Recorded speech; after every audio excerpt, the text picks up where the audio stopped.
একই রকম দেখতে, উপকরণ ও পদ্ধতি পুরোপুরি কিন্তু আলাদা। তো ব্রেকফাস্টে স্বাস্থ্যকর দারুণ টেস্টি কিছু খেতে মন চাইলে এই রেসিপি কিন্তু ট্রাই করে দেখতেই পারেন। একদম কম সময়ে তৈরি করা যায়, খেতেও অপূর্ব লাগে। এই রেসিপি বানাতে গেলে আগের দিন রাতে এই কাজটা কিন্তু মনে করে রাখতেই হবে। যতটা গোবিন্দভোগ চাল, আমি এখানে 1 বাটির থেকে একটু কম চাল নিয়েছি, আর তার হাফ মুগ ডাল সারা রাত জলে ভিজিয়ে রাখতে হবে পরের দিন সকালে, তাহলে ব্রেকফাস্টটা বানাতে সুবিধা হবে।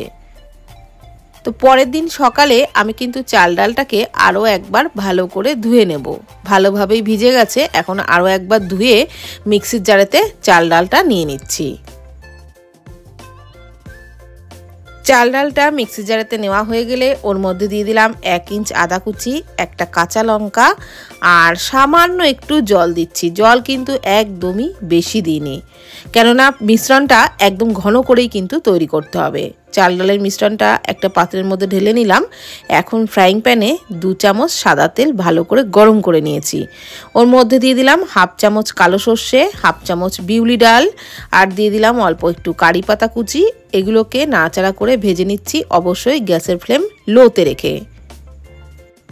তারপর এর মধ্যে দিয়ে দিচ্ছি কিছু সবজি, পেঁয়াজ কুচি, ক্যাপসিকাম কুচি, গ্রেট করা গাজর আর কাঁচা লঙ্কা কুচি। এই সব সবজিগুলো কিন্তু সব মিহি করে কেটে নেওয়া।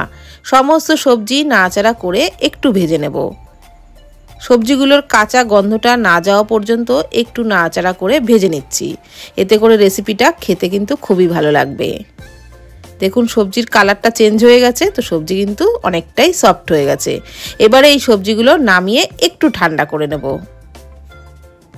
সবজিগুলোকে একটু ঠান্ডা করে নিয়েছি। এখন যে চাল ডালের মিশ্রণটা তৈরি করেছিলাম তার মধ্যে ভাজা সবজিগুলো সব দিয়ে দিচ্ছি।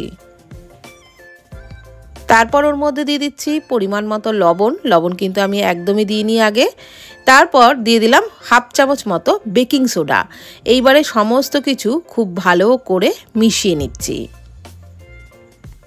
আর বন্ধুরা, ব্যাটারের ঘনত্বটা নিশ্চয়ই দেখেই বুঝতে পাচ্ছেন, এরকম ঘন করেই কিন্তু তৈরি করতে হবে। ব্যাটারটা যেন কোনো মতেই পাতলা না হয়। একদমই কিন্তু বেশি জল দিয়ে পেস্টটা তৈরি করবেন না। খুব ভালো করে সমস্ত কিছু মিশিয়ে নিয়েছি, আর দেখুন ঘনত্বটা দেখেই বুঝতে পাচ্ছেন, এরকম ঘনত্বেরই কিন্তু তৈরি করতে হবে। এইবার একটা তড়কা প্যানের মধ্যে ওই 1-1.5 চামচ মতন সাদা তেল দিয়ে দিলাম, আর লো ফ্লেমেই তেলটাকে গরম করে নিয়ে 1.5 হাতা মতো ব্যাটার দিয়ে দিলাম। লো ফ্লেমেই কিন্তু রেসিপিটা বানাবেন, হাই ফ্লেম বা মিডিয়াম ফ্লেমে একদমই বানানো যাবে না। ওপরটা যখন একটু ড্রাই হয়ে আসবে তখন অল্প পরিমাণে তেল ছড়িয়ে দিয়ে তারপর উল্টে দিলাম। এইভাবে উল্টে পাল্টে লো ফ্লেমে একটু টাইম নিয়ে কিন্তু ভাজতে হবে, তবে ভেতরটাও ভালো ভাজা হবে আর ওপরটাও কিন্তু দারুণ মুচমুচে হবে, খেতেও ভালো লাগবে। তো একটা ভেজে নেওয়া হয়ে গেছে, একই রকমভাবে আমি আরও একটা ভেজে দেখাচ্ছি। আর এগুলো তৈরি করতে খুব বেশি তেলেরও কিন্তু প্রয়োজন হয় না, অল্প তেলেই ভেজে নেওয়া যায়। আর রেসিপিও কিন্তু খুবই স্বাস্থ্যকর হয়, যেহেতু এর মধ্যে প্রচুর সবজি পড়ছে। তাছাড়া চাল ডালের জন্য খেতেও কিন্তু অপূর্ব লাগে।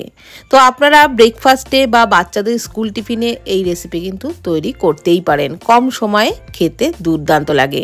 শুধু আগের দিন রাতে চাল ডালটা একটু মনে করে ভিজিয়ে রাখতে হবে, তবেই একদম কম সময়ে দারুণ টেস্টি রেসিপি তৈরি করতে পারবেন।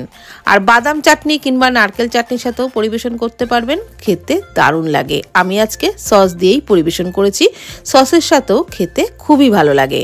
তো ভিডিওটি কেমন লাগলো প্লিজ কমেন্টের মাধ্যমে জানাবেন। ভালো থাকবেন, সুস্থ থাকবেন, ধন্যবাদ।